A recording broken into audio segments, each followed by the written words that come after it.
Good morning all. உங்கள் எல்லாருக்கும் ஒரு சிம்பிளஸ்ட்டு ஒரு டிப்பு சொல்ல போகிறேன். எனக்கு தெரிஞ்சது. நான் எங்கள் வீட்டு முன்னாடி கோலம் போட்டேன். அரிசி மாவு வச்சு தான் கோலம் போட்டேன். பட் நான் போட்டு முடித்து வெளியே வரும்போதே என் பொண்ணு வந்துடுறா அதை கலைச்சி வைக்கிறதுக்கு. அப்படி அவள் கலைக்க மறந்துட்டாலும் வரும்போது போகும்போதும் மிதித்து மேட்டில் தான் ஆகுது எல்லா கோலமும்.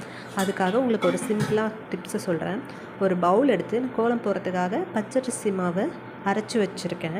அந்த மாவை அந்த பவுலில் 2 ஸ்பூன் போட்டு ரொம்ப திக்காகவும் இல்லாமல் ரொம்ப தண்ணியாகவும் இல்லாமல் நமக்கு கையில் பிடிச்சி கீழே இழுத்தா அந்த மாவு தெரியணும் அந்தளவு கன்சிஸ்டன்சியில் மிக்ஸ் பண்ணிவிட்டு ஒரு சின்ன துணி எடுத்துப்போம்.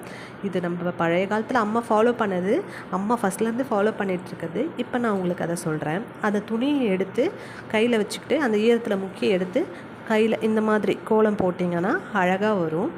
அது கோலம் அழகாக வரும். காஞ்ச பிறகு பார்த்திங்கன்னா நல்லா பிரைட்டாக ஒயிட் கலரில் தெரியும்.